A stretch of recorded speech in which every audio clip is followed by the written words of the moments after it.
Hello everyone, welcome to my channel. Today in this video I've got a perfect recipe for you. I am going to show you a very easy, traditional, very rustic Turkish bread recipe.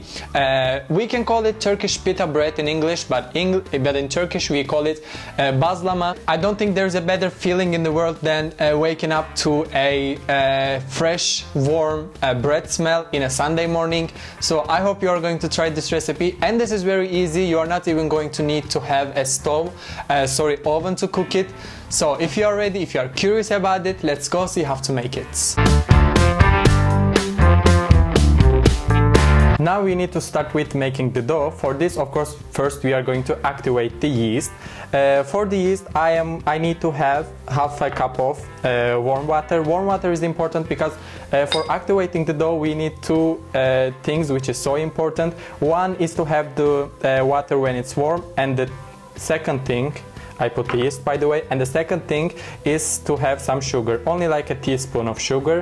Now I am going to give it a stir and leave it aside for approximately 5 minutes. I am going to understand it's activated when I see the bubbles on top. Now as you can see, the yeast is ready, so we can make the dough. For making the dough, I am just going to make a well in the middle of the flour. By the way, the flour is sifted. To sift the flour is too important for a fluffy result. Whenever you need a fluffy dough, you need to make this. Now I am going to pour the yeast and the water. First, I am going to mix it with the fork because it's too runny right now. I don't want to get my hands dirty in the beginning, and then I am going to continue with my hands. Now I'm done with the fork, so we can continue. I can continue with my hands, and you can as well. This is the fun part.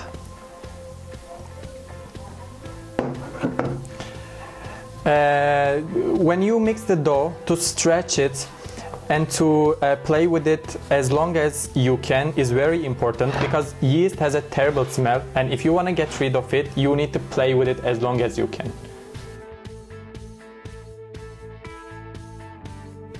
Right now the dough is almost ready. I am just going to form it into a ball shape with my hands, and then I am going to put it in the bowl, and then I am going to cover it with a clean kitchen towel, and then I am going to leave it to rest for at least 1 hour.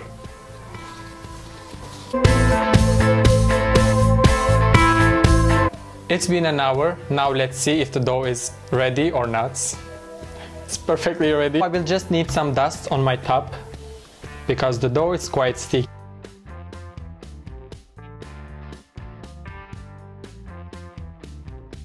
Now I will give it a quick mix for just a couple of minutes, because we are going to form it and then we are going to cook it.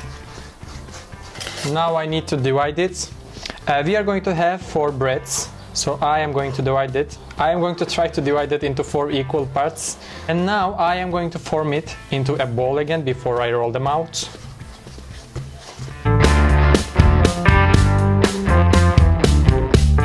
Now I am going to roll them into 1 centimeter thick circles. You can do it with your fingers, it's totally okay, but I am just going to need to be fast. This is why I am going to use a rolling pin.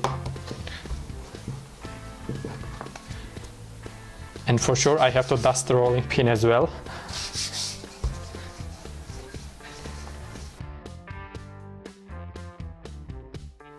Now we are going to cook them. This is the best part of this recipe because we are not going to need any oil. I am just going to put it on a non-stick pan, and what I'm going to do is to shake it frequently, and then I am going to cook it for approximately 8 to 9 minutes, but in every minute I am going to flip the bread over. So like this, both sides and the inside of the bread is going to be perfectly cooked.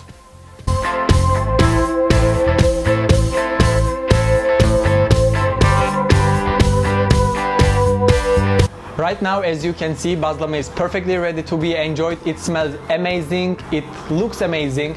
I recommend you to serve it or eat it with some unsalted butter and black pepper when it's still warm. It's going to be a perfect surprise to your family in a Sunday morning. If you like this recipe, do not forget to like my video, to share it, to comment it, and to subscribe to my channel for free for better recipes if you wish. So thank you so much for watching. See you next time.